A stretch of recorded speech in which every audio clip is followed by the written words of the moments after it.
अस्सलाम वालेकुम। अगर आप इस चैनल पर नए हैं तो चैनल को लाइक करें, सब्सक्राइब करें और बेल आइकन को लाजमी दबाएं। 1772 का दूसरा महीना गुजर रहा था। शोबक का किला तो सर हो चुका था, लेकिन शहर में अभी बदनज़मी और अफरा तफरी थी। ईसाई अपने कुंभों समेत वहां से भागने की कोशिश कर रहे थे। कुछ भाग भी गए थे। उन्हें डर ये महसूस हो रहा था कि जिस तरह उन्होंने शोबक के मुसलमान बाशिंदों पर जुल्म तशद्दुद रवा रखा था, इसी तरह अब मुसलमान उनका जीना हराम कर देंगे। इस इंतकामी कार्रवाई से वो इतने खौफजदा हुए कि उन्होंने जब अपनी फौज को किले से भागते सुल्तान अयूबी के तीर अंदाजों के तीरों से मरते और हथियार डालते देखा तो बाल बच्चों को लेकर घरों से निकल गए। मुसलमान सिपाह ने उन्हें जाने नहीं दिया था। सालारों और कमांडरों ने अपने तौर पर हुक्म दे दिया था कि शहर से किसी शहरी को कहीं जाने न दिया जाए। चुनाचा सिपाही भागने वाले ईसाइयों को रेगिस्तान के दूर दराज रास्तों, गोशों और टीलों के इलाकों से रोक रोक कर वापस भेज रहे थे। ये लोग दरअसल अपने और अपने हुक्मरानों के गुनाहों की सजा से भाग रहे थे। उन्होंने यहाँ के मुसलमानों को कीड़े मकोड़े बना रखा था। मुसलमानों का कैंप इसका मुंह बोलता सबूत था। सुल्तान अयूबी को इस कैंप का इल्म था। वो शोबक में दाखिल होते ही उस कैंप में पहुंचा था। एक अंदाजे के मुताबिक वहाँ 2000 के करीब मुसलमान कैद थे। ये 2000 लाशें थीं। उनसे मवेशियों की तरह काम लिया जाता था। उनसे गलाजत तक उठवाई जाती थी। उनमें बहुत से ऐसे भी थे जो यहाँ जवानी में लाए गए थे और बूढ़े हो चले थे। वो भूल गए थे कि वो इंसान है। उनमें पहली लड़ाइयों के जंगी कैदी भी थे और इनमें उन बदनसीबों की तादाद ज्यादा थी जिन्हें सलीबियों ने काफिलों से और शहर से पकड़कर कैंप में डाला था। ये अमीर कबीर ताजिर थे या खूबसूरत लड़कियों के बाप थे। उनसे दौलत, माल और लड़कियां छीन ली गई थी। उनमें शहर के वो मुसलमान भी थे जिनके खिलाफ ये इल्जाम था कि वो सल्तनत इस्लामिया के वफादार और सलीब के दुश्मन है। शहर में जो मुसलमान रहते थे वो नमाज और कुरान घरों में छुप छुप कर पढ़ते थे। वो भी इस तरह की आवाज बाहर न जाए। वो मामूली हैसियत के ईसाइयों को भी झुक कर सलाम करते थे। अपनी जवान बेटियों को तो वो पर्दे में रखते थे। अपनी मासूम बच्चियों को भी वो बाहर नहीं निकलने देते थे। ईसाई खूबसूरत बच्चियों को अगवा कर लेते थे। सुल्तान अयूबी ने जब उन 2000 जिंदा लाशों को देखा तो उसके आंसू निकल आए थे। उसने कहा था, इन मजलूमों को आजाद कराने के लिए मैं पूरी की पूरी सल्तनत इस्लामिया को दाव पर लगा सकता हूँ। उसने उनकी गजा और उनकी सेहत के लिए फौरी अहकामात जारी कर दिए थे और कहा था कि अभी इन्हें इसी जगह रखा जाए और इन्हें बिस्तर मुहैया किए जाएं। उसके पास अभी उनकी कहानियां सुनने के लिए वक्त नहीं था। उसे भी बाहर की कैफियत को काबू में लाना था।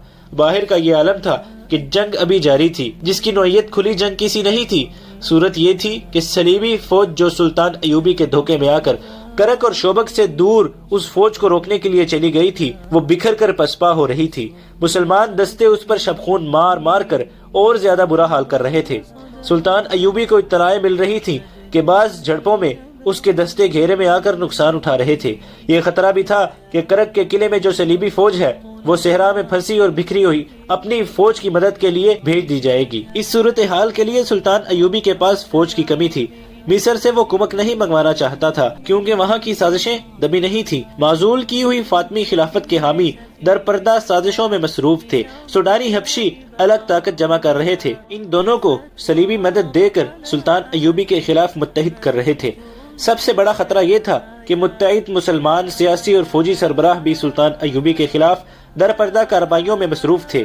ये ईमान फरोशों का टोला था जो इक्तदार के हसूल के लिए इस्लाम के दुश्मनों के साथ साजबाज कर रहा था। उन्होंने हशीशीन के पेशावर कातलों की खिदमत भी हासिल कर ली थी जिन्होंने सुल्तान अयूबी के कत्ल का मंसूबा बना लिया था। सलाहुद्दीन अयूबी ने कई बार कहा था कि सलीबियों की ये कितनी बड़ी कामयाबी है कि वो मेरे हाथों मुसलमानों को कत्ल करा रहे हैं। वो बेशक ईमान फरोश हैं जिन्हें मैंने गद्दारी की पादाश में सजाए मौत दी है, लेकिन वो मुसलमान थे, कलमा गो थे। काश ये लोग अपने दुश्मन को पहचान लेते। अब जबकि शोबक का किला उसके कदमों में था और वो किले की दीवार पर अपने फौजी मुशीरों वगैरह के साथ घूम रहा था, उसे शहर के मुसलमान बाशिंदे ग्रोह दर ग्रोह नाचते और अल्लाह अकबर के नारे लगाते नजर आ रहे थे। ऊंटों पर शहीदों की लाशें और जख्मी लाए जा रहे थे। सुल्तान अयूबी गहरी सोच में खोया हुआ था। उसका दस्ते रास्त बहाउद्दीन शद्दाद अपनी यादाश्तों में लिखता है, सलाहुद्दीन अयूबी के चेहरे पर फतह नुसरत का कोई तासुर नहीं था। खुशियां मनाने वाले शोबक के मुसलमानों का एक ग्रोह दफ और शहनाई की ताल पर नाचता उस दीवार के दामन में आन रुका जहां हम खड़े थे। सलाहुद्दीन अयूबी उन्हें देखता रहा। लोग उसे देखकर पागलों की तरह नाचने लगे। अयूबी के होंठों पर मुस्कुराहट तक न आई। उसने उन लोगों के लिए हाथ तक नहीं हिलाया, बस देख रहा था। ग्रोह में से किसी ने बुलंद आवाज से कहा, सलाहुद्दीन बिन नजमुद्दीन अयूब, तुम शोबक के मुसलमानों के लिए पैगंबर बनकर उतरे हो। वो लोग अरबी नस्ल के थे, एक दूसरे को बाप के नाम से पहचानते और पुकारते थे, इसलिए उनमें बेशतर सलाहुद्दीन अयूबी को बिन अयूब या बिन नजम कहते थे। सुल्तान अयूबी कुर्द नस्ल से था। नाचने वालों में से किसी ने नारा लगाया, कुर्द के बच्चे, हम तेरी पैगंबरी को सजदा करते हैं। सलाहुद्दीन अयूबी यकलख्त बेदार हो गया, तड़प कर बोला, इन्हें कहो मुझे गुनाहगार न करे, मैं पैगंबरों का गुलाम हूँ, सजदे के लायक सिर्फ अल्लाह की जात है। मैंने सुल्तान के एक मुहाफिज से कहा, भाग कर जाओ और उन लोगों से कहो कि ऐसे नारे ना लगाएं, आराम से कहना, उनका दिल ना दुखाना, उन्हें नाचने दो और उन्हें गाने दो। उन्होंने जहन्नम से निजात हासिल की है। मेरी जिंदगी उन लोगों की खुशियों के लिए वक्फ है। वो और कुछ नहीं कह सका क्योंकि उसकी आवाज भर आई थी। ये जज्बात का गलबा था। उसने मुंह फेर लिया। वो हम सब से अपने आंसू छुपा रहा था। कुछ देर बाद उसने हम सब की तरफ देखा और कहा, हम अभी फलस्तीन की दहलीज पर पहुँचे हैं। हमारी मंजिल बहुत दूर है। हमें शुमाल में वहाँ तक जाना है जहाँ से बहिरे रोम का साहिल घूम कर मगरिब को जाता है। हमें सरजमीन अरब से आखिरी सलीबी को धकेल कर बहिरा रोम में डबोना है। वही सुल्तान अयूबी ने अपने मुतअल्लिका मुशीर को हुक्म दिया कि सारे शहर में मुनादी करा दो, कहो कोई गैर मुस्लिम इस खौफ से शहर से ना भागे कि मुसलमान इन्हें परेशान करेंगे। किसी को किसी मुसलमान फौजी या शहरी से कोई तकलीफ पहुँचे तो वो किले के दरवाजे पर शिकायत करे, उसका अजाला किया जाएगा। उसने जोर देकर कहा कि हम किसी के लिए तकलीफ और मुसीबत का नहीं, प्यार और मोहब्बत का पैगाम लेकर आए हैं।